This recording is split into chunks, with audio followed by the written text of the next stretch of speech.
नमस्कार, बहुत बहुत स्वागत है आप सभी का डीडी न्यूज के इस विशेष कार्यक्रम इस वक्त में। और मैं हूं निखिल सिंह। सियासत की सतह पर जो दिखाई देता है, कहानी अक्सर उससे कहीं आगे होती है। कहीं सत्ता के गलियारों में रणनीति की शतरंज बिछी है, तो कहीं बयान, फैसले और घटनाएं आने वाले राजनीतिक समीकरणों की पटकथा लिखते हैं। इस वक्त में हम सिर्फ खबरें नहीं दिखाते, बल्कि खबरों के पीछे की छिपी हुई जो राजनीति है, उसके संकेत, उसका संदेश और उसका असर समझने की और आप सबको वो बताने की, समझाने की कोशिश करते हैं। यहां बहस होगी, सवाल भी होंगे और उन सवालों के जवाब तलाशने की कोशिश भी होगी। हमारे साथ होंगे खास राजनीतिक मेहमान और हमारे संवाददाता जो खबरों की तह तक जाएंगे। तो आज बात करेंगे पश्चिम बंगाल की राजनीति में आए भूचाल की। क्या टीएमसी में विधायकों की बगावत अब सांसदों तक पहुंचेगी? क्या अभिषेक बनर्जी के नेतृत्व पर उठेंगे सवाल? और क्या इसका असर दिल्ली में इंडी गठबंधन की राजनीति पर भी दिखाई देगा? इसके अलावा बात कर्नाटक की करेंगे, जहां डीके शिवकुमार के नए दौर की शुरुआत हुई है, उनके युग की शुरुआत कहा जा रहा है। युवाओं पर बड़े बड़े दांव और नई घोषणाएं, लेकिन क्या खजाना इसका साथ देगा? यह सबसे बड़ा सवाल है। और क्या सत्ता की कमान संभालने के बावजूद सिद्धारमैया की छाया बनी रहेगी?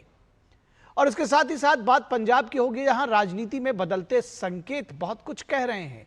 बीजेपी ने जट सिख चेहरे को प्रदेश अध्यक्ष बनाकर आखिर क्या साधने की कोशिश की है? क्या सियासी लक्ष्य है? और क्या नायब सिंह सैनी की मुलाकात से फिर करीब आ रहे हैं बीजेपी और अकाली दल? इसके अलावा हम आपको इंटर मिनिस्ट्रियल प्रेस कॉन्फ्रेंस भी लाइव दिखाएंगे, जिसमें बताएंगे कि पश्चिम एशिया में लगातार हो रहे जो संकट है, उसके बाद किस तरह से उसका असर देश में जो हुआ है उसको संभालने की कोशिश की जा रही है।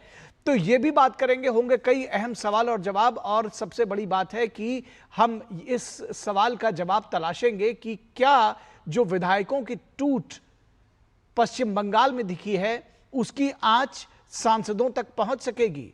और इस सब के बीच में ममता बनर्जी क्या कुछ कर रही हैं और उनकी क्या भूमिका होगी? क्योंकि ममता बनर्जी लगातार एक के बाद एक अब वो बैकफुट पर आती नजर आ रही हैं। हालांकि उन्होंने अपने जो भी पार्टी से जुड़ी हुई जो साइडलाइंस थी, जो संगठन थे, उसको भंग किया है, लेकिन क्या ये काफी होगा? तो सबसे पहले बात करेंगे इंटर मिनिस्ट्रियल प्रेस कॉन्फ्रेंस की, अंतर मंत्रालयी प्रेस वार्ता, उसको ले चलेंगे आपको सीधे सबसे पहले live. I'm Rohit Raj, I'm Director in Ministry of Civil Aviation, and I'm here to share a significant measure the Union Cabinet has taken to support and stabilize the ATF prices. The Union Cabinet has approved a one-time budgetary support mechanism of rupees up to 10,000 crores to provide ATF price stabilization support to scheduled Indian carriers. This decision has been taken in a larger public interest to protect air connectivity, ensure stability in air services, and shield passengers from the impact of extraordinary volatility in the global fuel prices arising out of the ongoing crisis. The approved mechanism is designed as a temporary, self-correcting arrangement. Under the scheme, the government will provide an interest-free advance to all marketing companies, enabling them to supply ATF to the participating Indian airlines at a predetermined and stable prices for both domestic and international operations. Whenever international ATF prices rises above the benchmark level, that is the fixed price, under this arrangement, the corpus will compensate OMCs, all marketing companies, for the difference. Importantly, when the fuel price moderates, the differential amount will be recovered from all marketing companies and returned to the Consolidated Fund of India through a transparent true-up mechanism. Thus, the arrangement is intended not as a subsidy, but a temporary stabilization measure to smoothen the impact of exceptional fuel price volatility while ensuring full accountability, monitoring, and recovery of fund. ATF constitute a major component of airline operating cost, and the sharp increase in the international fuel prices, coupled with longer flight path for Indian carriers on account of closure of Pakistan airspace, has placed significant pressure on airline operations. The approved mechanism will provide greater predictability in the fuel cost through a fixed price arrangement, enabling airlines to plan their operation in more efficient and continue serving passengers across domestic and international sectors. For passengers, the most important benefit of this decision is that it will help to moderate sudden increase in the airfare that often result from sharp spikes in fuel prices. By reducing the exposure of airlines to extreme fuel price fluctuations, the government aims to minimize the pass-through of such costs to traveler and provide a greater fare stability. This will particularly benefit families, students, business travelers, tourists, and citizens who depend on air transport for mobility and economic opportunities. The measure will also help maintain an uninterrupted connectivity across the country, including service to remote, regional, Tier 2 and Tier 3 cities. Continued connectivity is essential for regional development, tourism, trade, healthcare access, education, and investment. It will ensure that the citizens in all parts of country continue to have reliable access to the air transport services while supporting government's vision of inclusive growth and balanced regional development. The decision is expected to have positive effect across the wider economy by supporting employment in airlines, airports, ground handling services, maintenance and repair organization, tourism, hospitality, and logistics sectors. It will also help preserve India's domestic and international connectivity, strengthen integration with global market, and ensure optimal utilization of airport infrastructure developed across the country in last decade, including the airport operationalized during UDAN scheme. The government remains committed to safeguarding the interest of passengers, maintaining affordable and reliable air services, and supporting a long-term growth and resilience of India's civil aviation sector during this period of global uncertainty. Thank you. Thank you, Rohit. Now, updates from Petroleum Ministry. Sujata. Namaskar. Despite the ongoing situation in West Asia, supplies of crude oil, LPG, natural gas remain stable, and adequate stocks of petrol, diesel, LPG are available in the country. Our refineries are operating at optimum level. As far as domestic cooking LPG gas is concerned, no dry out has been reported on the LPG distributorships. Around 99% of the bookings are now online, and 96% of the deliveries are through delivery authentication code. During the last 3 days, against the booking of 1.5 crore, the delivery, 1.43 crore cylinders were delivered. As far as the commercial LPG is concerned, during the last 3 days, 19,372 ton of commercial LPG has been sold, and 649 ton of auto LPG has been sold by the oil marketing companies. Regarding 5 kg FTL cylinders, during the last 3 days, more than 1.57 lakh of 5 kg cylinders were sold, and out of that 9,200 cylinders were sold in 520 camps conducted by oil marketing companies. The vigilance and enforcement action is continuing. With respect to LPG, in the last 3 days, more than 4 FIRs have been registered. Oil marketing companies have also issued show cause notice to almost 13 distributors, and penalties have been imposed on 6, and 2 distributors have been put under suspension. As far as petrol and diesel is concerned, in the last 3 days, more than 1,880 raids were conducted. 2,900 liters of petrol and 6,350 liters of diesel was seized. 18 FIRs were registered, 13 people were arrested across the country. OMCs also have issued show cause notice to 409 dealers. Penalties have been imposed on 19, and 457 dealers have been put under suspension. PNG connection since March 2026, about 8.82 lakh PNG connections have been gasified, and infrastructure has been created for additional 2.98 lakh connections, taking the total to 11.80 lakh connections. Further, about 8.98 lakh customers have been registered for the new connections. Till 3rd of June, more than 80,400 PNG consumers have surrendered their LPG connection. Since 1st June 26, about 1,030 ton of C3, C4 molecules and 320 ton of butyl acrylate has been sold by different refineries. And finally, I will request all the citizens to make all efforts, to conserve energy, and I want to assure all the people that the government is making all effort to ensure availability of petrol, diesel and LPG, so avoid panic purchase of petrol, diesel and LPG booking. Beware of rumors and rely on official source of correct information.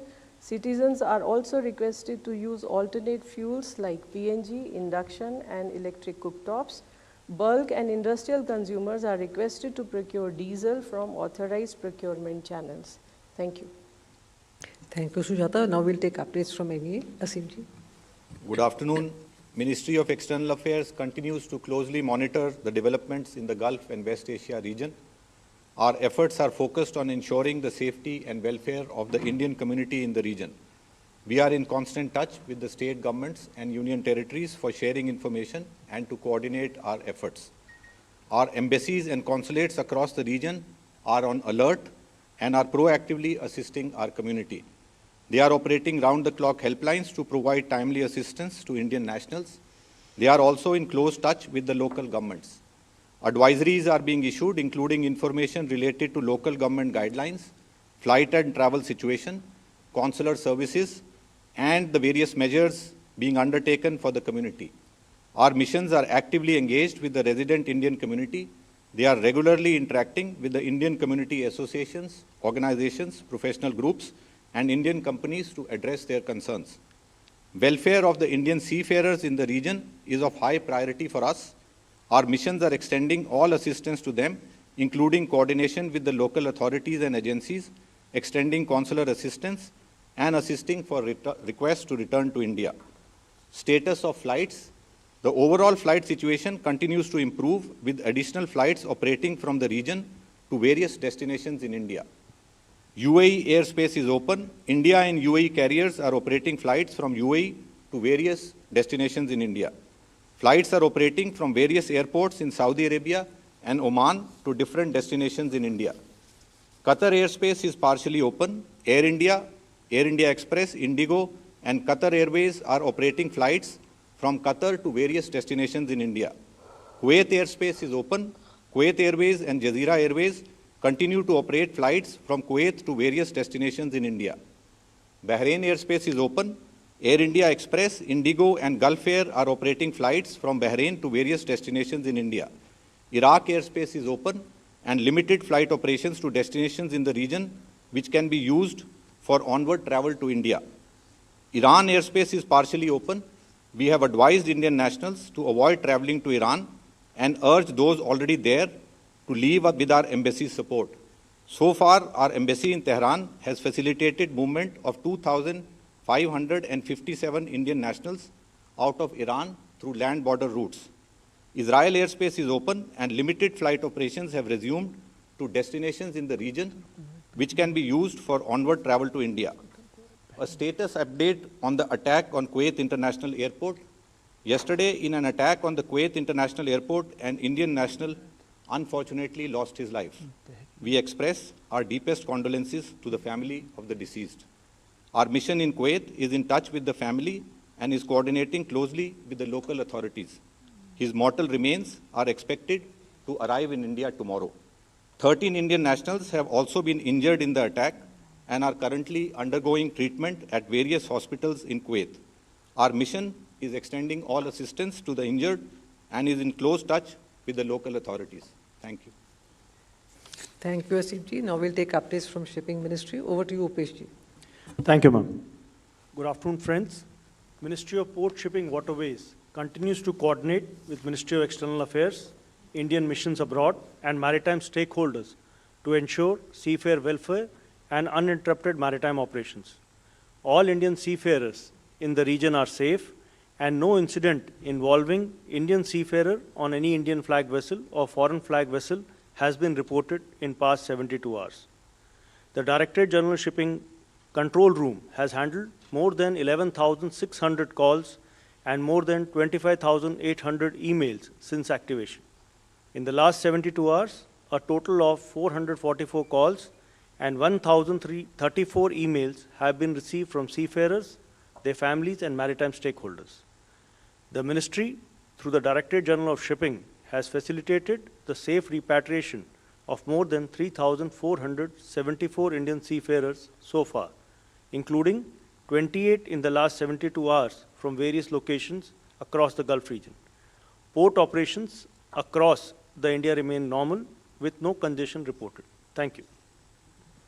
Thank you. Now we'll take questions for the first row, 238, 4, 127, 208, 187. Yeah, thank you. Amar Zadi from PTI. Couple of questions. First to Rohit sir. What is the benchmark that has been decided which will trigger this the emergency response mechanism, the stabilization fund? Is it because we have heard different numbers? Yesterday the minister said 76 rupees per litre. The OMC prices are at 104 rupees per litre. There was also one number mentioned about 142 rupees per litre. So a bit of clarity on that. And when is this mechanism going to kick in? When is it starting? This month, next month? Or some clarity on that. To Sujata ma'am, you mentioned about the enforcement actions. In past 3 months, how many agencies, both LPG as well as petroleum dealership, do you have a number of how many have been suspended, how many actions have been taken, consolidated one, to the shipping ministry? What is the status of our ships that are stuck in West of Hormuz? Can you give us an update on that? Sukal from the Indian Express. First question is for Rohit sir. So just wanted to understand the press release issued yesterday after the stabilization fund was announced, mentioned that airlines will have to sign an MOU with the OMCs. So just wanted clarity as to whether the airline will have to sign the MOU jointly with the 3 OMCs, or will it be like, you know, say Air India signing it with exclusively with Indian Oil, or will it be Air India signing it with all 3, depending on which one is available at which airport? Is that going to be the case? Also,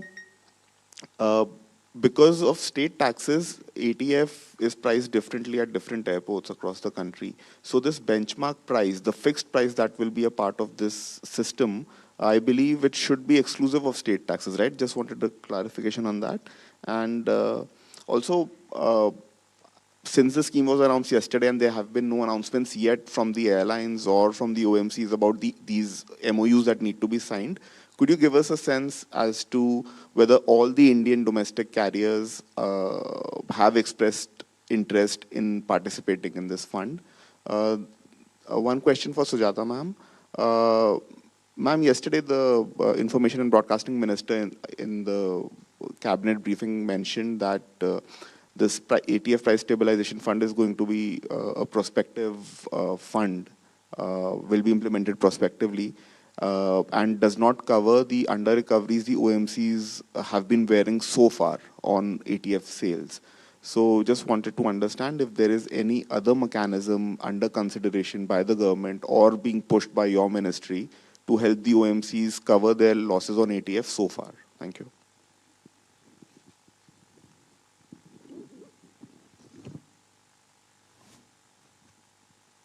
Hello. Hi, ma'am. I'm Ritu from Argus Media. My first question is to Rohit sir. At what frequency the benchmark prices would change? And another question is to Upesh sir. There is a LPG carrier around Yanbu port, which is called Nanda Devi. It has been wandering for a very long time, and there were some reports last week of some missile attack or something. Can you give a clarification by when it will start moving towards India?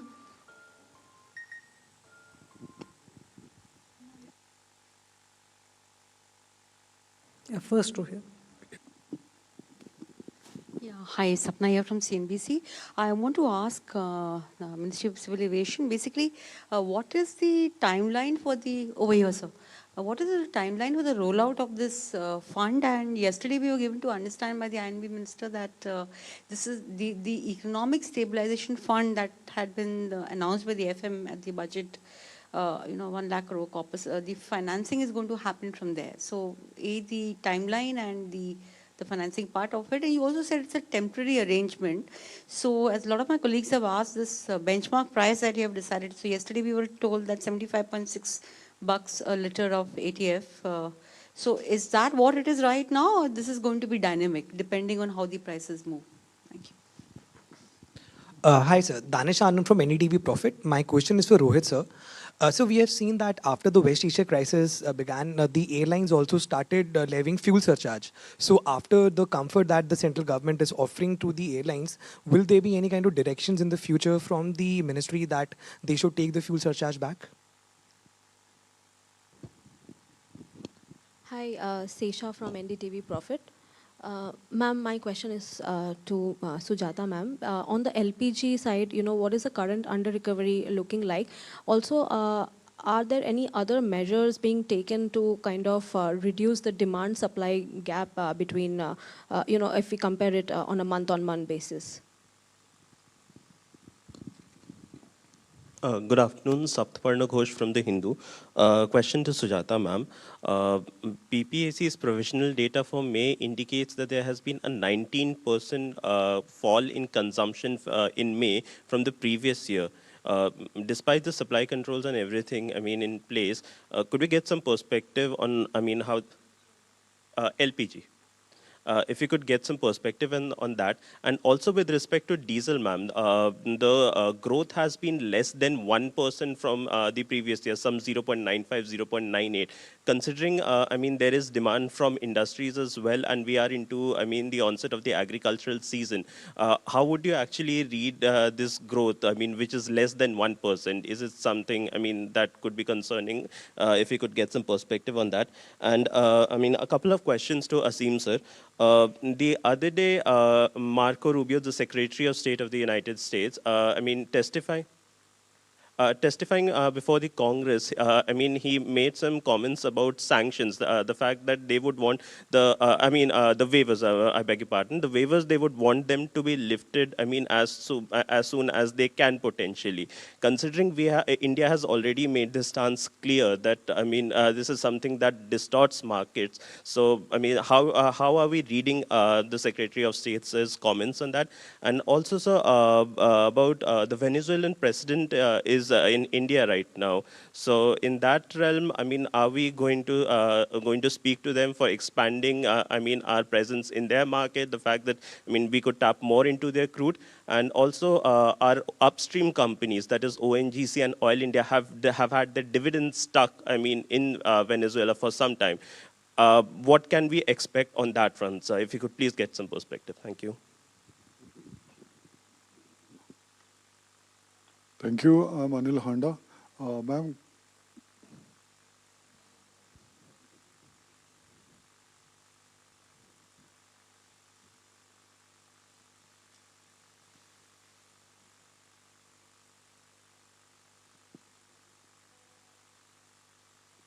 I'm Anil Handa. Question to Sujata ma'am. Ma'am, on ethanol, no discussions when our information have been received by the ministry as or requested, like, but the two vehicles launches have happened yesterday for two-wheelers and today for a car. That is from E20 to E100. So WagonR car from Maruti would be at E85 and the scooters will be running accordingly with the technology. So this is like the development of the technology on the vehicle sector, or the government is coordinating on with the minister was also saying something on the diesel front also, that things are happening. So the government is following up with the technology of the vehicles, or the ethanol technology has been advanced and it will be catering to the technology of the vehicle manufacturers. How is it, how do I understand that?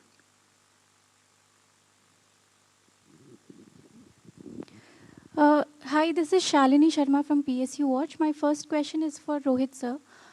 Sir, the fixed ATF price mentioned in the stabilization mechanism, is it the same as what airlines are currently paying per kiloliter of jet fuel? And second question is for Sujata ma'am. How frequently can we expect the benchmark price to be revised? Will it be part of the annual review system? How will it be reviewed? The benchmark price mentioned, the fuel stabilization support mechanism, benchmark price. Okay, we'll begin with Rohit. Are you with answers? Yeah, good afternoon. So the first question about benchmark, which I'll address, and several journalists have asked this question. So there were a few numbers which were floated yesterday. One was 60.5, one was 76.62, another was 104, and 142. So 60.5 was the price of ATF, base price of ATF in the month of March, 1st March 2026. The prices of ATF was 60.5.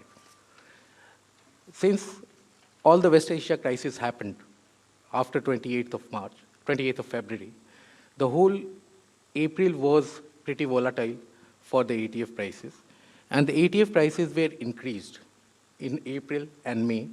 And when the prices were published on 1st May, it was 142. So that was the price which is a IPP, International Parity Price, which is published by MOPAG and MOPNG both. So that was the ATF price without any capping. But in the meantime, what government has done to facilitate air services and to make the air services continued, we put a cap on ATF from the March base price, and the increase was limited only to 25%.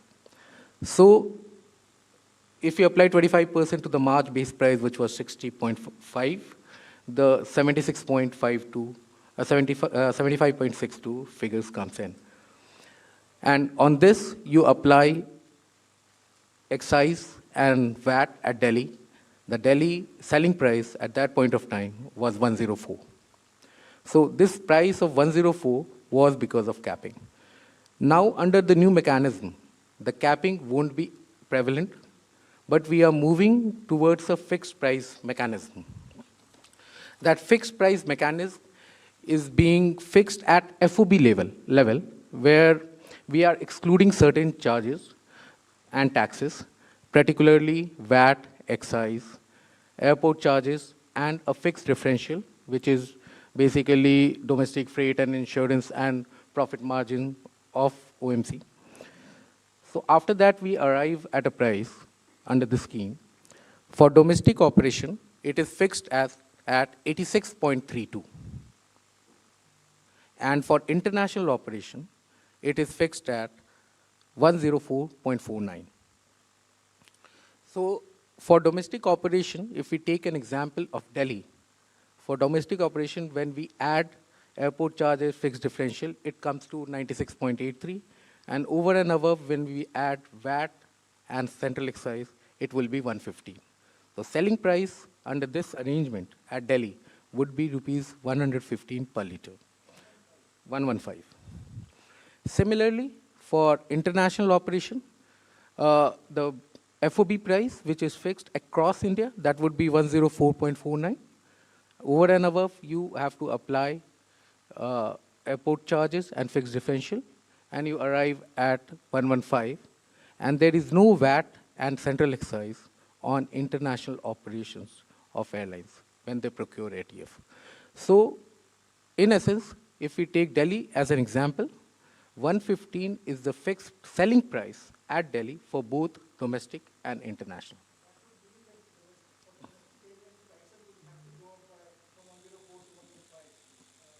That's correct.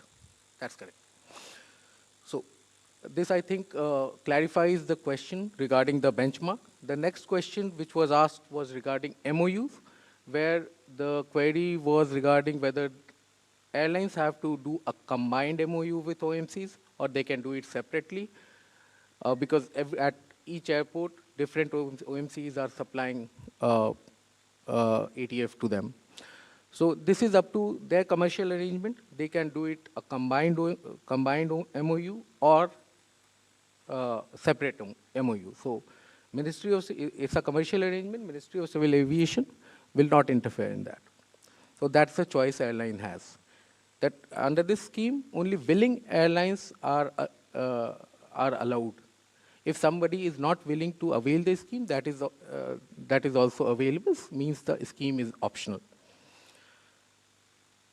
Then the third is whether the benchmark price is exclusive of VAT or not. Because every state has different VAT. Delhi has reduced it recently to 7%. Chennai has about 29%. Kolkata has about 20%. Maharashtra again 7%. Karnataka 15%. So every state in India has different VAT structure and different VAT rates applied to ATF fuels.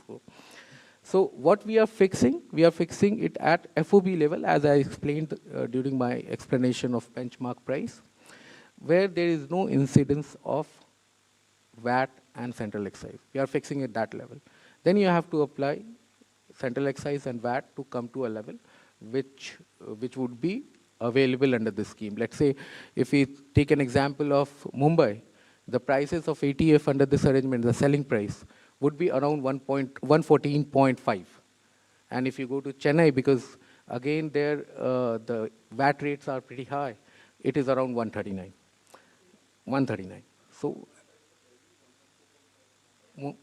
around 139 for Chennai. So you just have to apply 20% and then arrive at that figure.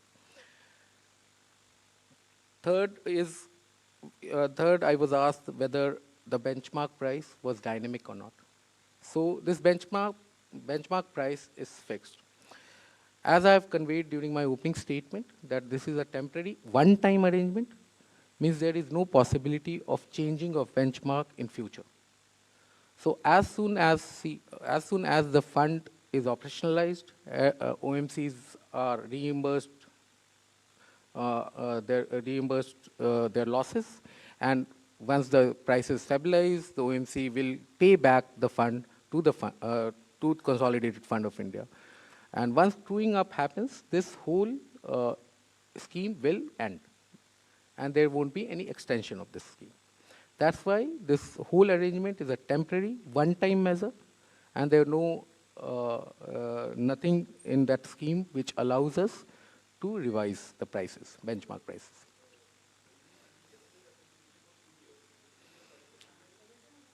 Yes, this is for 3 years, or when the truing up of the fund happens, whichever is earlier. Yes. Yes, yes. So, yeah, so first we are working on the modalities. We have all the modalities which are there, but we are working with the modalities, and we are also informed airlines about this scheme, and they have to come up with their interest, because this is a voluntary scheme. This is not a compulsory scheme where every airline has to come and join. So it is up to the airlines to show their interest, and after that we can take it forward from there.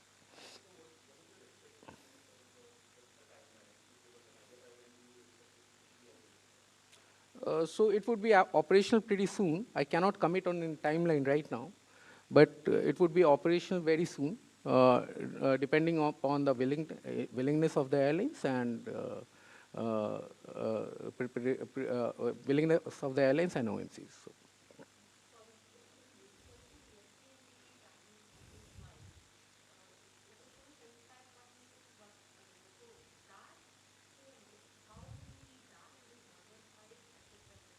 So that's when I was explaining the benchmarking, this 75.6 also I've explained, because 75.6, no, it's not a benchmark. 75.62 is the prevailing price right now, which was artificially capped by the government to shield the aviation sector. So because it was not sustainable, the prices and the revision has to go up. So now the new benchmark is 115. I have told you that FOB would be 86.32. Yes. Thank you, Rohit. Asim ji. Thank you. Thank you, ma'am. On the questions which you just asked, there is a separate presser going on Venezuela. I would recommend that you follow that. It's just going on there. Thank you. Upesh ji, some answers from you. Thank you, ma'am. So on the status of ships on west of Strait of Hormuz, as I said, all Indian flagships are safe and all Indian seafarers on foreign flagships are also safe, and there is no incident which has been reported. And the control room at DG Shipping is fully functional and remains in touch with our seafarers. In terms of LPG vessel Nanda Devi, as per my input, there is no attack on this vessel, and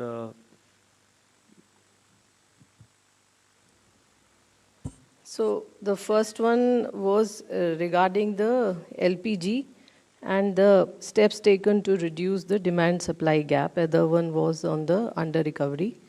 And regarding this, we have taken a couple of steps, and we have been, telling you in all the previous press conferences also. So one of the most important step that has been taken, apart from tying up the import, is the domestic stepping up of the LPG production. अगर मैं कल का भी आपको data दूं तो लगभग 54 TMT of LPG was evacuated from different sources within the country. और जो reduction की आप बात कह रहे हैं, there has been a reduction क्योंकि हमारा जो commercial और industrial LPG है उसके अंदर जो that is the reason for that reduction, and other than that जो booking period जो manage किया गया है, 25 days and 45 days, and the third reason is the DAC linked deliveries. So these are the main reasons. As far as the under recovery on LPG domestic cooking cylinder is concerned, it is still in the range of almost 700 rupees. और इसके अलावा HSD के ऊपर आपने एक सवाल कहा कि HSD की ग्रोथ को लेकर. So I have the figures, it is close to 1% in May, और इसमें there is an impact of Sunday, which was the last day. So that has also affected this growth, and which will come this month anyway. इसके अलावा I will also like to inform that PSU oil marketing companies have registered a healthy growth of 6.2% in sales, leading to 4.57% increase in the PSU market share. So the third one was ethanol. Ethanol के लिए मैं यही कहूँगी कि यहाँ पर we need an ecosystem. तो गाड़ी भी चाहिए और गाड़ी में डालने के लिए fuel भी चाहिए. And our oil marketing companies will make all efforts to supply the required fuel. The one other question was regarding the under recoveries on ATF. So I'm sure our oil marketing companies will take up the issue with the competent authorities. Consolidated number of LPG distributors, of the inspections or rate, that number I'm not having right now. We'll share that. Thank you.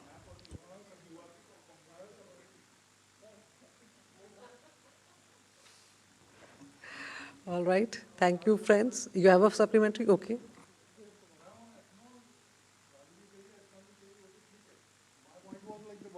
पहले भी I've discussed that is the government thinking on revising the ethanol percentage and so on and so forth. But in between that the vehicle launches have happened and 2 union ministers were present there. So I would like to understand which way I would be understanding things, that the technology has been supported by the government or encouraged by the government to use that mix of ethanol from E20 upwards, or the E20 upwards onwards technology is available which would facilitate the movement of the vehicle in whatever which way, two-wheelers and cars. Because ICE technology is just a submission. The ICE technology is not changing anywhere in the world. And ethanol worldwide usage is different from what we are using. So the curiosity is in between. Like, what is the priority of the government at present for the now? So you already know that now E20 is the base fuel, right? And BIS has also issued one more standard for E25. So, I mean, that is only a standard. After that, lot of steps have to happen. Our OMC also have to be ready for giving that fuel. The stakeholder consultations are also required to be done, which are already undergoing. Lekin flex fuel is different from that. Flex fuel का मतलब है कि वो different percentage में ethanol और जो petrol है वो ब्लेंड करके वो गाड़ी यूज़ कर सकती है. So these are two different things. We should not confuse with flex fuel as the base fuel.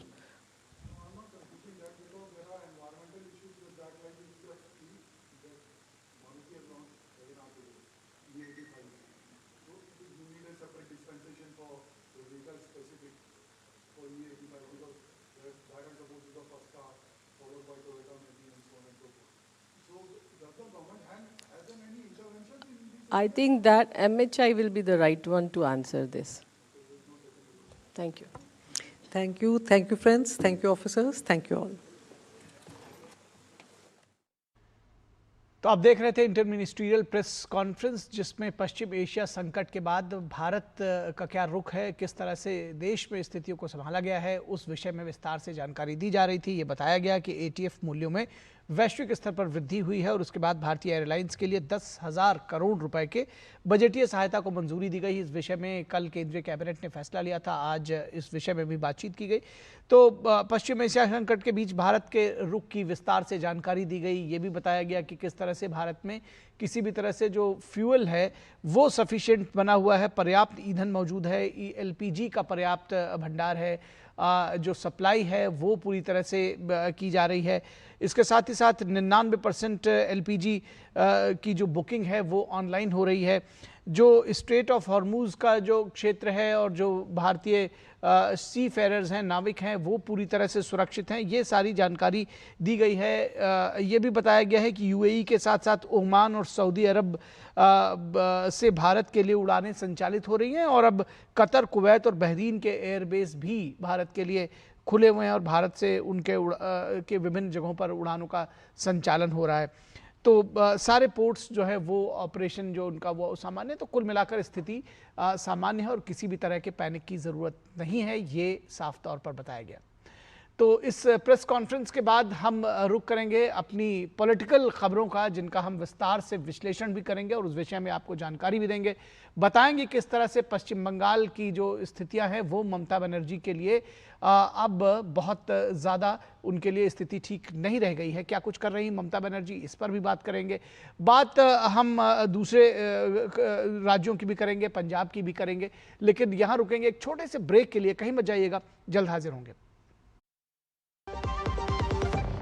पता है, लोग अक्सर मुझसे पूछते हैं कॉल सेंटर का स्टेडी जॉब क्यों छोड़ा. I wanted more out of life. बस मैंने अपना स्टार्टअप शुरू किया. जानना चाहोगे कैसे? Then start up your own business as an LIC agent. यहाँ सब कुछ है. Great products, zero investment, leading organisation and unlimited opportunities. तो क्या आप तैयार है? LIC एजेंट बनो. अब बड़ा सोचो. हमारी वेबसाइट पर जाएं या अपनी नजदीकी LIC शाखा से संपर्क करें.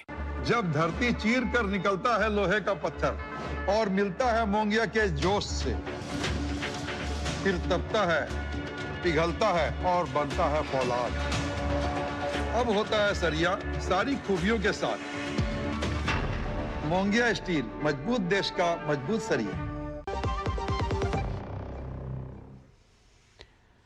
और ब्रेक के बाद एक बार फिर आप सभी का स्वागत है। बात करेंगे बंगाल के सियासी समीकरण की। बंगाल से दिल्ली तक टीएमसी में अस्तित्व का संकट। जी बिल्कुल अस्तित्व का संकट, क्योंकि जो विद्रोह है वो घमासान मचा हुआ है और महज एक महीने के अंदर ममता बनर्जी की हार के बाद उनके हाथ से पार्टी की बागडोर भी फिसलती हुई नजर आ रही है। ऐसा किसी ने सोचा भी नहीं होगा।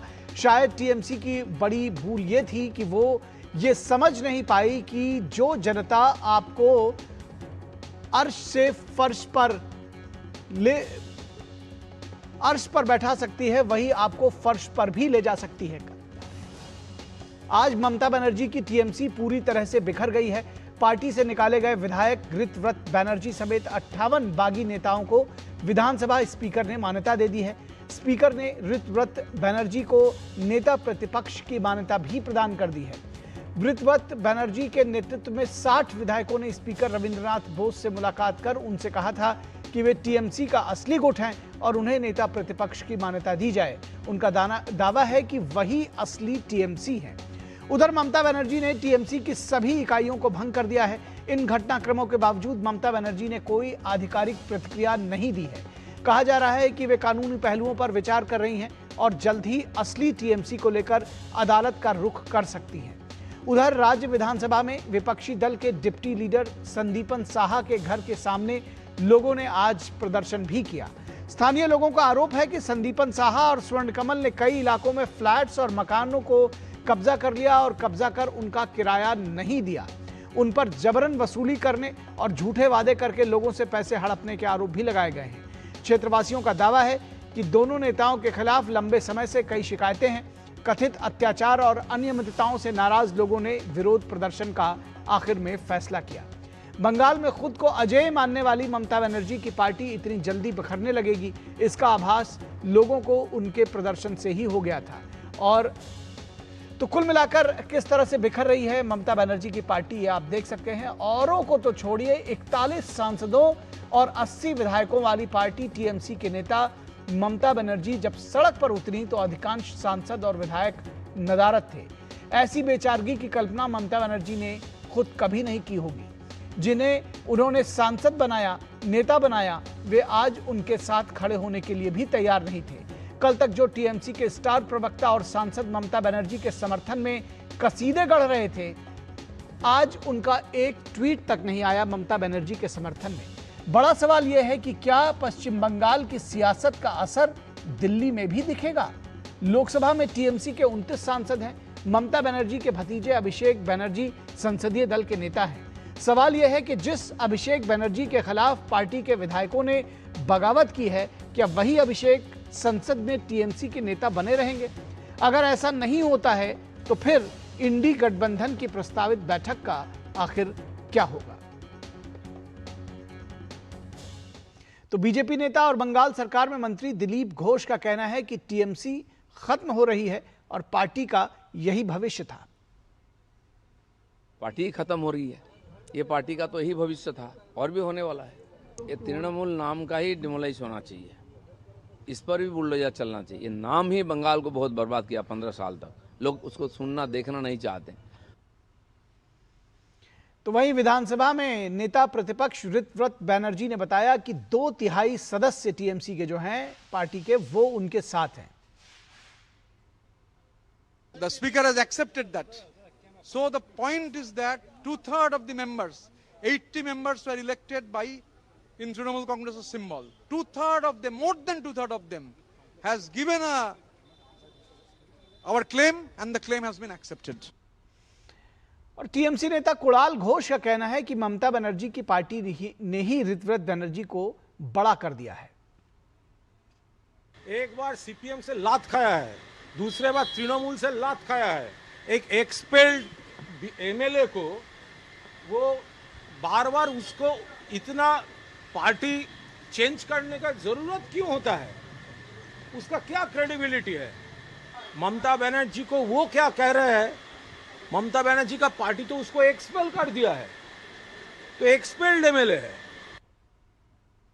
तो रस्सी जल गई लेकिन ऐठन नहीं गई। अभी भी वो उसको एक्सपेल्ड एमएलए बता रहे हैं, जबकि वो 60 विधायकों को 80 में से लेकर के ऋतव्रत बनर्जी विपक्ष के नेता का जो तमगा है वो हासिल कर चुके हैं। तो ये फ्रस्ट्रेशन कह लीजिए या राजनीति का अपना स्टाइल है। कांग्रेस नेता राहुल गांधी का भी इस पूरे प्रकरण पर कहना है कि पिछले करीब 3 वर्षों से मुख्य चुनाव आयुक्त, खुफिया प्रमुख, न्यायाधीश, संस्थाएं और व्यवस्था में लगभग हर कोई गुप्त रूप से उन्हें सूचनाएं दे रहा है। आप सोचती हैं कि इलेक्शन कमीशन फुली कंट्रोल्ड है, वो 3 साल पहले फुली कंट्रोल्ड है। चीफ इलेक्शन कमिश्नर के मैसेजेस मेरे पास आ रहे हैं, head of intelligence system, senior judiciary, सारों के सारे रिवोल्ट कर रहे हैं, इंफॉर्मेशन दे रहे हैं हमें। तो जो कंट्रोल का सिस्टम था एक तरफ से वो कोलैप्स कर रहा है अंदर से, क्योंकि लोगों को दिख रहा है कि जनता का प्रेशर अब ऐसा भयंकर आएगा, अगर हम इस रास्ते पे चलते गए तो हमारे लिए रिस्क हो जाएगा। इनकी बात है कि अंदर खाने सब इनको गुप्त सूचनाएं दे रहे हैं। फिलहाल इस पूरे विषय पर बातचीत करने के लिए हमारे साथ खास मेहमान जुड़े हुए हैं, उनसे आपका परिचय करा दें। हमारे साथ अनंत अमित जो कि बीजेपी के प्रवक्ता हैं, हमारे साथ जुड़े हुए हैं।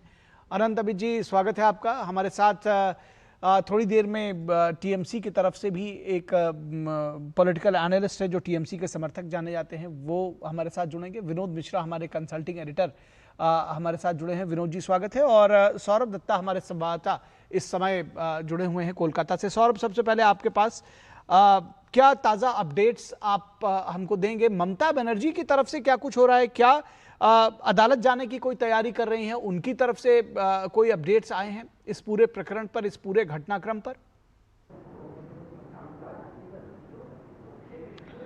देखिए, ममता बनर्जी की तरफ से सभी जो समिति है टीएमसी के, वो सभी समिति को उन्होंने तोड़ दिया है। इसका माना जा रहा है कि इसका कारण ये है कि जो समिति थे, उस समिति में अभी जो 58 विधायक साइन किए थे, उनमें से भी कई विधायक उसी समिति के मेंबर थे। और साथ ही साथ ममता बनर्जी का ये भी कहना है कि अब नए सिरे से वो तृणमूल को तैयार करना चाहते हैं, और इसीलिए पूरे जो पुरानी जो समितियां थी सबको उन्होंने तोड़ दिया है। और दूसरी बात ये है कि वो कह रही है कि जैसा आपने कुणाल घोष का बाइट सुनाया कि एक्सपेल्ड ऋतव्रत बंदोपाध्याय, संदीपन शाह कैसे ये फॉर्म कर सकते हैं, और जैसे और साथ ही साथ इसी के लेकर वो अदालत जाना चाहती है। लेकिन अब कब जाएंगे, कब पिटीशन फाइल होगा, अभी तक उसका कोई इन्फॉर्मेशन नहीं है।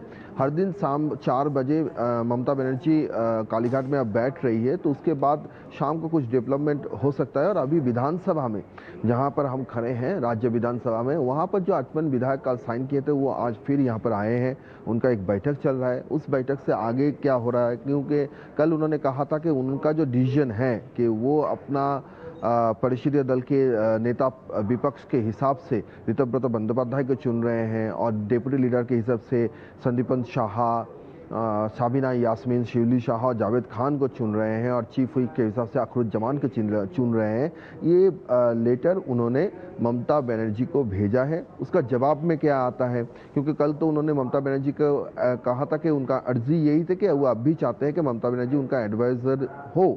उसका जवाब क्या आता है? और तृणमूल की तरफ से और भी एक सवाल उठाया जा रहा है कि वो जो कागज़ जिसमें 58 लोगों का साइन है, 58 एमएलए का साइन है, वो कागज़ कहाँ है? तो अभी तक कोई कागज़ इन्होंने दिखाया नहीं है। तो अभी जो है दोनों पक्ष एक के खिलाफ दूसरे के खिलाफ ताल ठोक रहे हैं। आगे चल के देखना होगा कि ये किस तरह से ये पूरी जो विवाद है, ये विवाद किस मोड़ लेता है, कैसा मोड़ लेता है। बिल्कुल, एक दूसरे के खिलाफ ताल ठोक रहे हैं और विवाद ये जो है पूरा कहाँ तक जाता है, कागज़ भी दिखाने की बात हो रही है। फिलहाल इस बहस को, इस खबर को आगे बढ़ाएंगे और चर्चा को आगे बढ़ाएं, उससे पहले एक छोटे से ब्रेक के लिए रुकेंगे। आप सभी मेहमान हमारे साथ बने रहिए, दर्शकों आप भी हमारे साथ बने रहिए। ब्रेक के बाद इस चर्चा को जारी रखेंगे।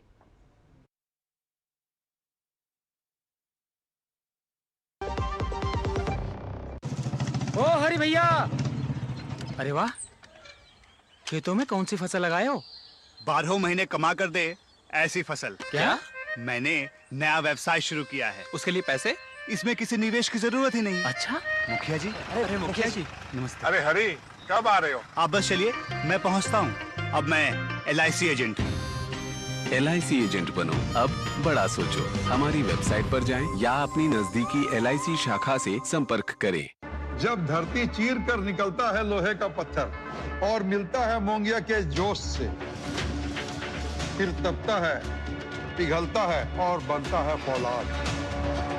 अब होता है सरिया सारी खूबियों के साथ। मोंगिया स्टील, मजबूत देश का मजबूत सरिया।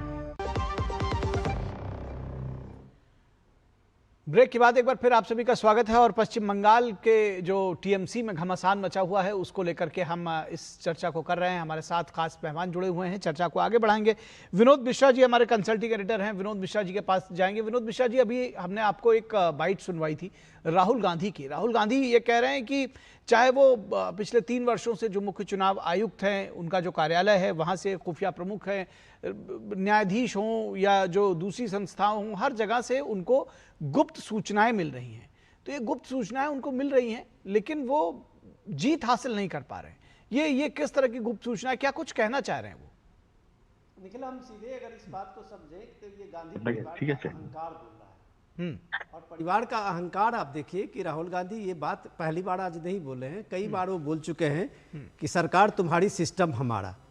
तो ये अपने उन लोगों को बार बार बताने की कोशिश कर रहे हैं कि सिस्टम जो है वो हम चला रहे हैं। अब सवाल है कि जो राहुल गांधी को इलेक्शन कमीशन से सीधे मैसेज आता है तो पश्चिम बंगाल में फिर 2 ही विधायक क्यों जीता के ले आए? इलेक्शन कमीशन पे तो ये बार बार यही आरोप लगाते हैं वोट चोरी का।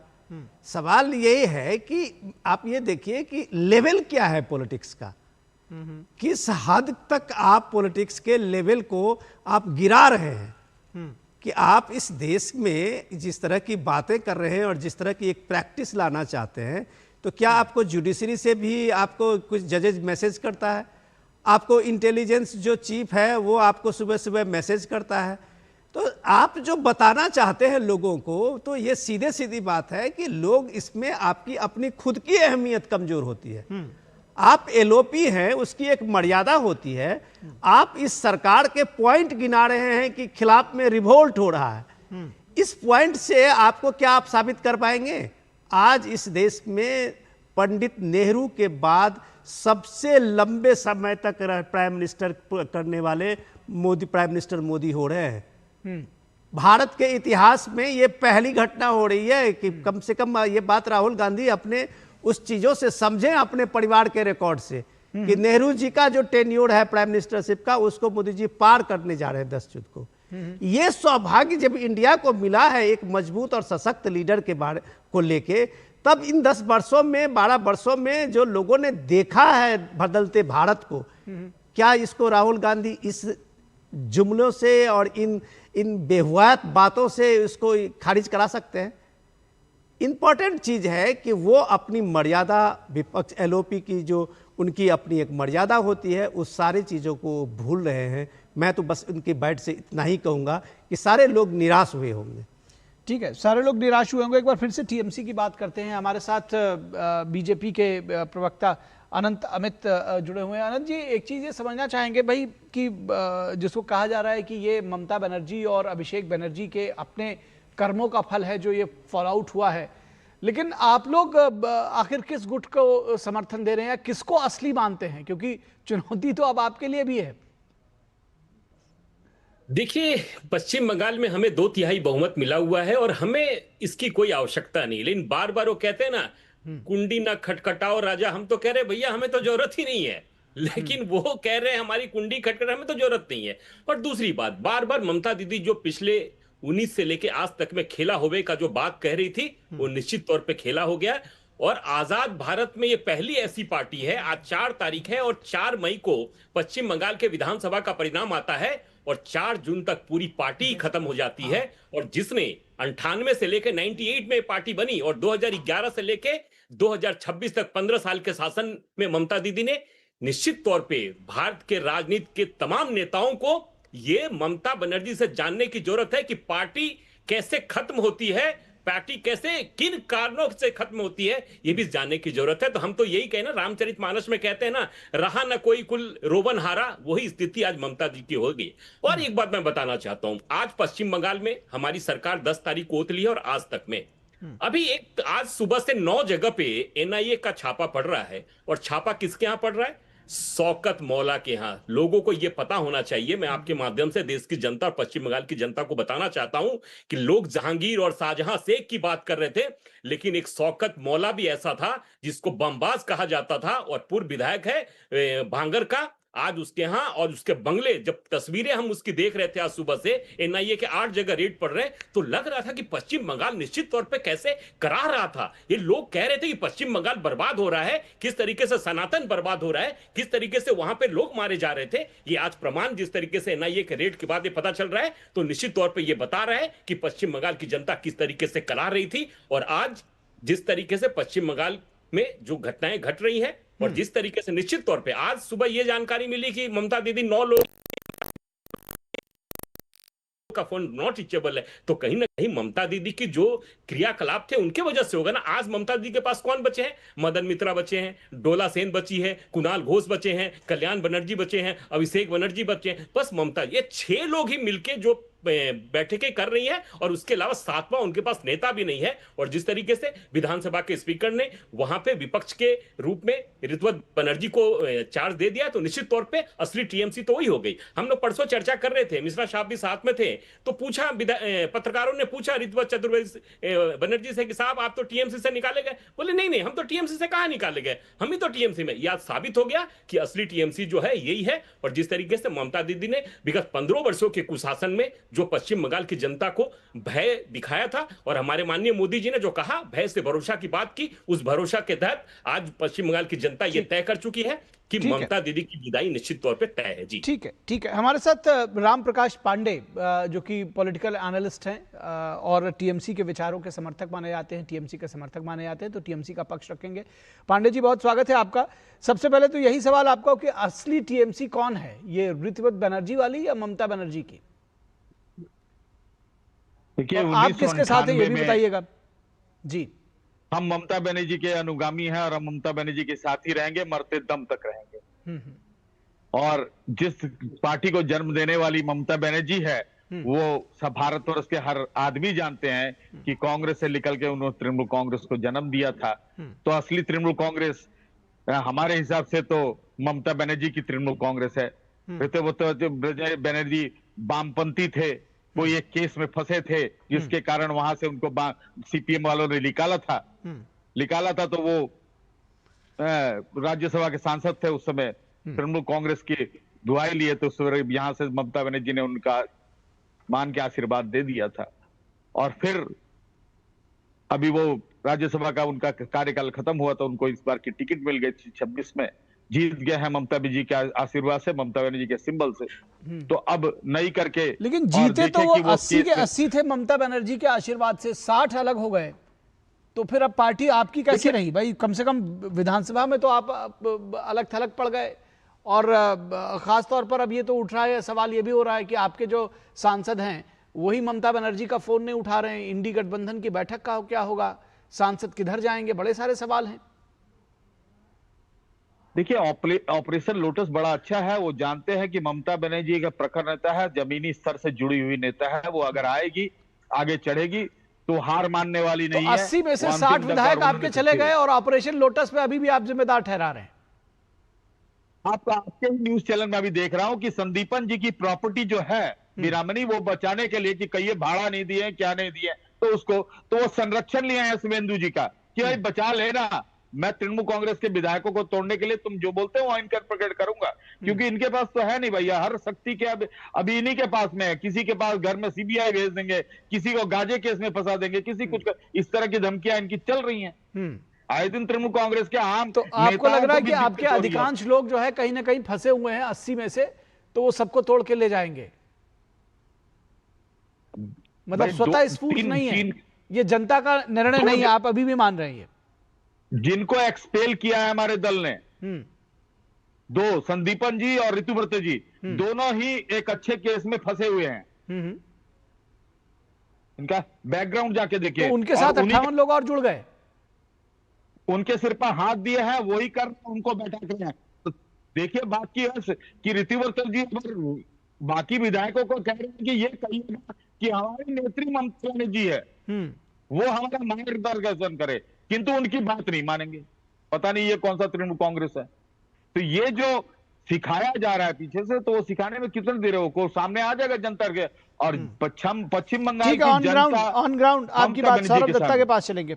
सौरभ दत्ता, क्या 58 विधायकों का जो लेटर है उसकी भी बात हो रही कि वो भी सामने आना चाहिए, और जिस तरह की बात अभी रामप्रकाश पांडे जी कह रहे हैं कि ये तो ऑपरेशन लोटस चल रहा है और दरअसल विधायक खुद नहीं जा रहे हैं, उनको लेकर आया जा रहा है, कितना आप ऑन ग्राउंड इसको देख पा रहे हैं? देखिए, कल इसी जगह पर ऋतुव्रता बनर्जी ने प्रेस कॉन्फ्रेंस किया था और इसी जगह पर ऋतुव्रता बनर्जी, संदीपन शाह के अलावा जावेद खान, जो काफ़ी सीनियर लीडर्स माने जा रहे हैं, और जावेद खान ऐसे एक नेता है जो ये कोलकाता के तोपशिया, कौशबा, ये जो बेल्ट है, ये बेल्ट के संख्यालघु जो समुदाय है उनके रिप्रेजेंटेटिव माने जाते हैं। तो जावेद खान भी यहाँ पर हाजिर थे। मुर्शिदाबाद के बहुत सारे विधायक हाजिर थे, वहाँ से चीफ व्हिप हुए, अखरुज्जमान चीफ व्हिप हुए हैं। डायमंड हार्बर, यह जो मॉडल कहा जाता था, दक्षिण 24 परगना के मथुरापुर के एक विधायक है जयदेव नाम के, वो भी यहाँ पर हाजिर थे। तो ऐसे बहुत सारे नाम हैं और कुल मिलाकर टीएमसी के जो 38 जो मुस्लिम विधायक है उसमें से तो छवि जो हमारे पास आया, तो छवि में ही 17 से 19 विधायकों को देखा जा रहा है।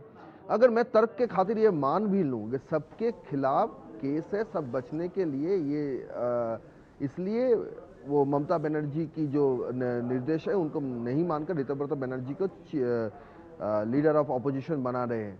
लेकिन एक दल के 80 विधायक, उसमें क्या सभी चोर है? तो भाजपा का जो नैरेटिव था तृणमूल के सभी चोर, वो स्लोगन को मानना पड़ेगा कि वो सही है कि आपके 80 विधायक जीते, उसमें से भी आप किसी को नहीं। हाँ, जिसको चाहे, बिल्कुल ठीक बात आप कह रहे हैं कि आप जिसको चाहे उसको टारगेट कर लें। इसका तो मतलब यही हुआ, इसका मतलब तो यही हुआ जो रामप्रकाश पांडे जी कह रहे हैं, वही तर्क जो मैं आपसे कह रहा था, वही दरअसल सौरभ भी कह रहे हैं। एक बात विनोद मिश्रा जी आपसे समझना चाहेंगे कि इंडी गठबंधन की जो बैठक है आगामी 6 तारीख की, जिसकी बात कही जा रही है, इसमें क्या रुख होगा? क्योंकि अब तो सांसदों का रुख भी देखा जा रहा है। देखिए, मैं पांडे जी का सुन रहा था। पांडे जी सब जैसे लोग जो है वो कर्मठ कार्य करता है, मैं उनकी बात को सुन के, और मैं तो सैल्यूट करता हूँ कि कम से कम वो तो ऑनेस्ट हैं कि अभी भी कह रहे हैं कि मैं ममता की पार्टी के साथ हूँ। लेकिन वो लोग कहाँ गए जो बड़ी बड़ी बातें करते थे? वो सारे सियानी घोष हों और ये सारे सागरिका घोष हों, ये सब कहाँ गए पांडे जी? क्यों नहीं रिच में हैं? क्यों नहीं ममता जी की फ़ोन उठा रहे? ये सवाल तो आप ही पूछेंगे उसको कि वो भी कह देंगे कि ऑपरेशन लोटस के कारण हो गया। अब सवाल ये है कि निखिल, कि जो अभिषेक बनर्जी के कारण ये विद्रोह आपने दिखा, बगावत, और सारे लोग यही बात कर रहे हैं कि हमने ममता जी को अपनी मां माना है। आपने अपने बाइट में सुनाया है, वो टीएमसी के लोगों ने कहा है कि ममता जी हमारे संस्थापक हैं, वो हमारी मां जैसी है। हमें अभिषेक बनर्जी से ये है, उसके खिलाफ में हमने ये पूरा बिगुल बजाया है विद्रोह का। अब सवाल है कि अभिषेक बनर्जी तो लोकसभा में वही संसदीय दल के नेता है, तो ये 29 सांसद जो है, क्या वो अभिषेक बनर्जी के उस लीडरशिप के साथ चलेंगे? अगर वो 29 एमपी जो है, अगर अभिषेक बनर्जी संसदीय दल के नेता के साथ चलते हैं, तो आपका सवाल में तो इंडिया गठबंधन का फिर वो टीएमसी ममता बनर्जी की होगी। अगर वो 29 विधायक उस दिन शामिल आप साथ में नहीं होते हैं, तो फिर आप देखिएगा कि ये इंडिया गठबंधन की एक अलग तस्वीर होगी, जिसमें डीएमके पहले से ही कांग्रेस से अलग हुई है, जो टीबीके के साथ जाके। और असली टीएमसी कौन है, वो भी इस यहाँ पे दिल्ली में आपको एक संघर्ष दिखेगा। तो कुल मिला के आप ये देखें कि कंफ्यूजन ही कंफ्यूजन है, और इस कंफ्यूजन के कारण जो ममता बनर्जी का दिल्ली का प्रोग्राम है, वो प्रोग्राम हमें कल से देखना पड़ेगा कि वो किस तरह से अपने सांसदों को कम से कम इस भगदड़ से रोक पा रही है। ठीक बात है, और ये देखना दिलचस्प होगा कि आखिर सांसदों का क्या होता है। फिलहाल बहुत शुक्रिया बीजेपी प्रवक्ता अनंत अमित हमारे साथ जुड़े हुए थे, रामप्रकाश पांडे जी, विनोद मिश्रा जी और सौरभ दत्ता जी, बहुत शुक्रिया। और रुकेंगे एक छोटे से ब्रेक के लिए। ब्रेक के बाद जब वापस लौटेंगे तो चर्चा होगी डीके शिव कुमार के युग में युवाओं को तरजीह, लेकिन खजाना खाली। ब्रेक के बाद।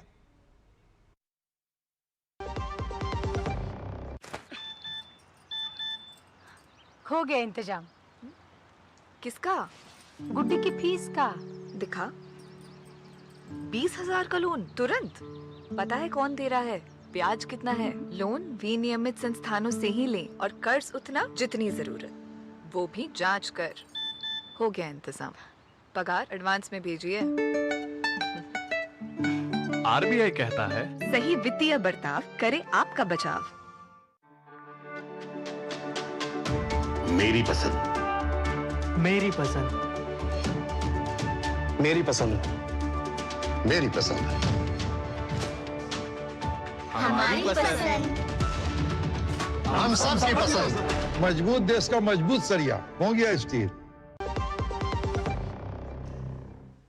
ब्रेक के बाद एक बार फिर आप सभी का स्वागत है। और कर्नाटक में डीके शिव कुमार के युग में युवाओं को तरजीह, लेकिन खजाना खाली। बिल्कुल, कर्नाटक डीके युग में जब खजाना खाली है तो युवाओं को तरजीह कैसे देंगे डीके शिव कुमार, ये एक बड़ा सवाल है। कर्नाटक में अब डीके शिव कुमार मुख्यमंत्री पद की जिम्मेदारी संभाल चुके हैं। जाहिर है वे एक नया अध्याय लिखना चाहते हैं ताकि पुरानी बातों को लेकर आलोचना और टिप्पणी कम हो। कर्नाटक के मुख्यमंत्री के रूप में शपथ लेने के साथ ही डीके शिव कुमार ने 6 सूत्री कल्याण और विकास एजेंडे का अनावरण किया है। यह राहुल गांधी की 5 गारंटी से अलग होगा, जिसमें छात्रों के लिए मुफ्त बस पास, राज्य समर्थित निजी रोजगार एक्सचेंज, युवा सशक्तिकरण पहल और बुनियादी ढांचे पर भारी खर्च का वादा किया गया है। उन्होंने इसे राज्य के एक नए युवा युग की शुरुआत माना है। कैबिनेट की पहली बैठक में डीके शिव कुमार ने जनता को एक नया उपहार देने का फैसला लिया है, एक युवा युग। शिव कुमार ने बैठक के बाद एक प्रेस कॉन्फ्रेंस को संबोधित करते हुए कहा कि ये सिर्फ वादे करने की बात नहीं है, इन्हें लागू भी किया जाना चाहिए। हालांकि पैसे के इंतजाम के सवाल पर वे कन्नी काट गए और यही सबसे बड़ा सवाल था दरअसल। अब कर्नाटक के सभी छात्रों के लिए मुफ्त बस यात्रा का लाभ का वादा किया गया है। शिव कुमार ने कहा, हमारे मंत्रिमंडल का पहला निर्णय छात्रों को मुफ्त बस पास जारी करना है। मुख्यमंत्री डीके शिव कुमार ने अपने ड्रीम प्रोजेक्ट का उल्लेख करते हुए कहा कि भारत जोड़ो युवा क्लबों के बैनर तले कर्नाटक भर में 10,000 युवा संघों के गठन की एक विशेष पहल की जाएगी। ग्रामीण क्षेत्रों में पंचायत स्तर पर और शहरी केंद्रों में वार्ड स्तर पर इन संघों का गठन किया जाएगा। प्रत्येक क्लब में 150 से 200 सदस्य होंगे और उन्हें सरकार की तरफ से 10-10 लाख रुपए का अनुदान दिया जाएगा। जाहिर है डीके शिव कुमार के लिए राह आसान नहीं है, लेकिन अगर इन घोषणाओं से राज्य में उनके लिए एक अलग धारणा बनती है तो नेतृत्व के दबाव से वे शायद कुछ हद तक मुक्त हो सकते हैं। तो डीके शिव कुमार ने सत्ता संभालते ही एक बार फिर से फ्री की योजनाओं की घोषणा शुरू की है। उन्होंने कहा कि युवाओं के इस युग में केवल लड़कियों को ही नहीं बल्कि लड़कों को भी, हम सभी छात्रों को, लड़कियां लड़कों सभी को मुफ्त बस पास जारी करेंगे। क्या कुछ कहा उन्होंने, आइए आपको सुनाते हैं। ವಿದ್ಯಾರ್ಥಿ ಯುವಕರು ಅನೇಕ ಸಂದರ್ಭದಲ್ಲಿ ಹೋದಾಗ ನಮ್ಮ ಹುಡುಗರುಗಳೆಲ್ಲ ಅವರ ಬಸ್ ಪಾಸ್ ಬಗ್ಗೆ ಮಾತಾಡ್ತಾ ಇದ್ರು. ಬರೀ ಹೆಣ್ಮಕ್ಳು ಮಾತ್ರ ಫ್ರೀ ಓಡಾಡಕ್ ಬಿಟ್ಬಿಟ್ಟಿದ್ದೀರಾ, ನಾವೆಲ್ಲ ಏನಾಗಬೇಕು ಅಂತೇಳಿ ಅವರೆಲ್ಲ ಗಲಾಟೆ ಮಾಡ್ತಾ ಇದ್ರು।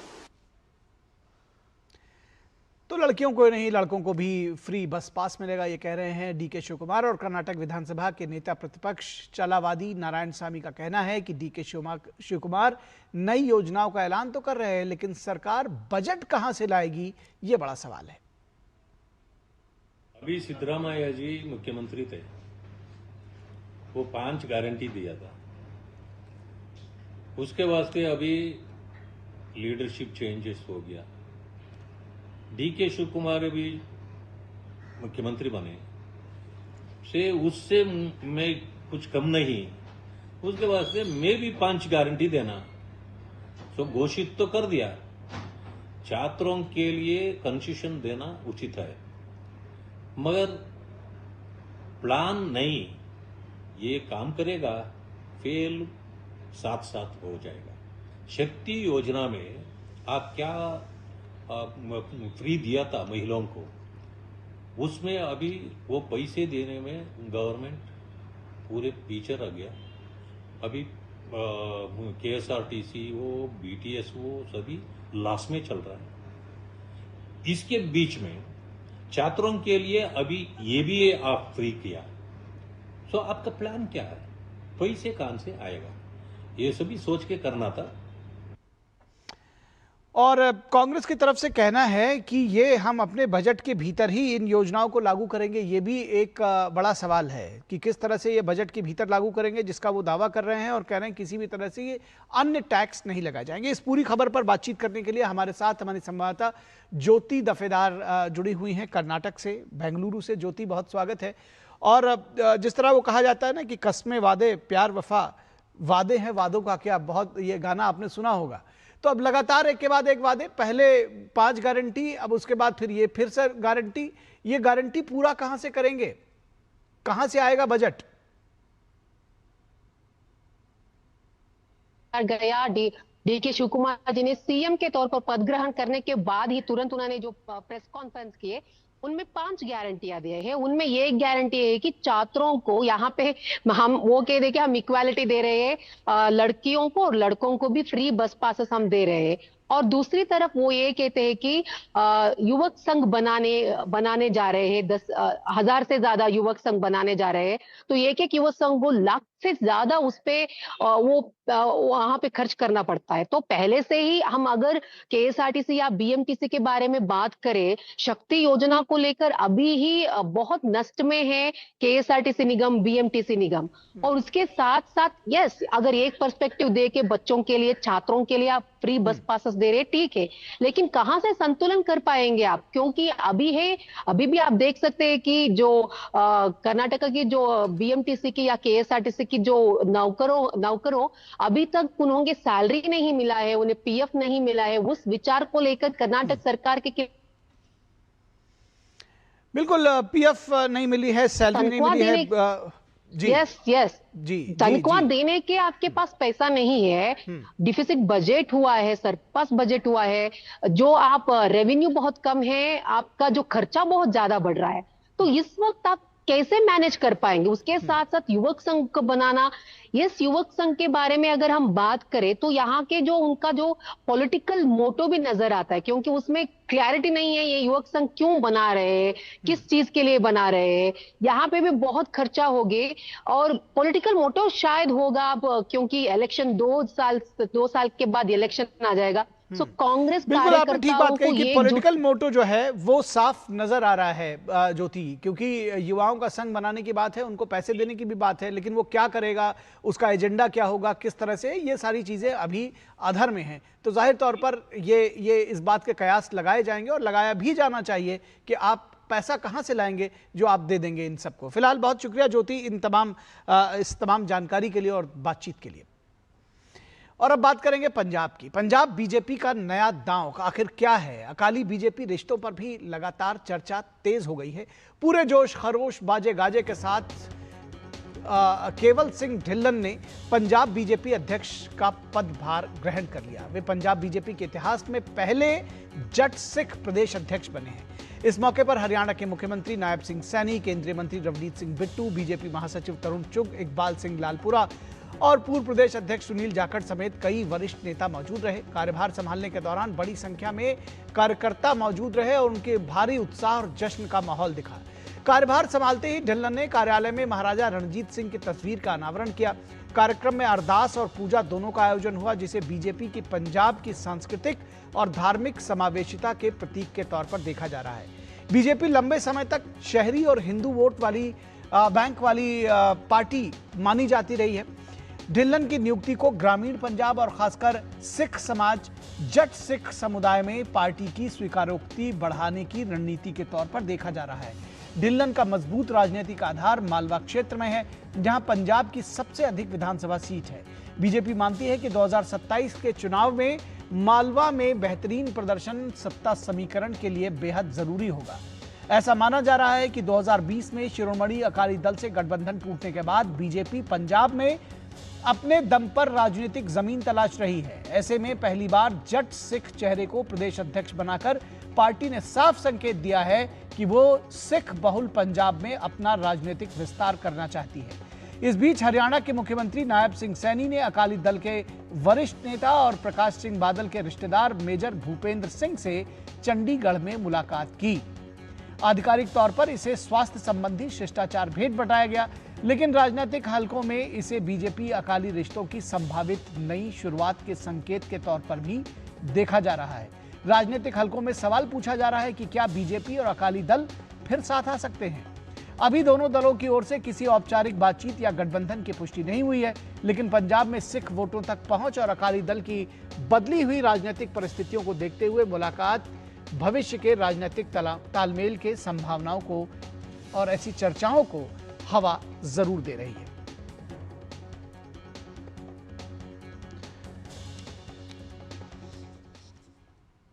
और इस पूरी खबर पर बातचीत करने के लिए हमारे साथ जुड़ चुके हैं इस वक्त जालंधर से गुरमीत सिंह। गुरमीत, किस तरह से आप देखते हैं, सबसे पहले तो हम इसी की बात कर ले, अकाली बीजेपी गठबंधन, क्या इन चर्चाओं में किसी तरह का दम आप देख रहे हैं? क्या पॉलिटिकल सिनेरियो इस बात की तरफ इशारा करते हैं?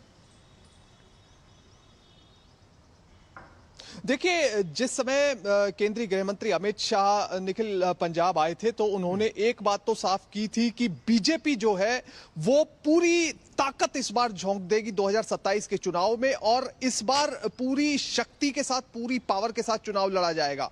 मगर एक ये जो मुलाकात जिसका अभी जिक्र आपने किया है, ये मुलाकात काफी अहम मानी जा रही है, क्योंकि अगर ट्रेडिशनली देखा जाए तो ट्रेडिशनली शिरोमणि अकाली दल को ऐसे माना जाता था कि वो ग्रामीण क्षेत्रों में बहुत ज्यादा पॉपुलर रही है। वहीं बीजेपी को माना जाता था पंजाब के जितने शहरी वोटर्स हैं उनमें पॉपुलैरिटी बीजेपी की ज्यादा है। इसी वजह से दोनों पार्टियों गठबंधन हमेशा से होता रहा है। मगर अभी जो है पिछले 2-3 साल में सिनेरियो बहुत बड़े स्तर पर चेंज हुआ है। हालांकि नायब सिंह सैनी जो हरियाणा के मुख्यमंत्री हैं, उनके द्वारा जो ये मुलाकात की गई है, इसके अपने डायमेंशंस भी हैं, इसके अपने मायने भी हैं।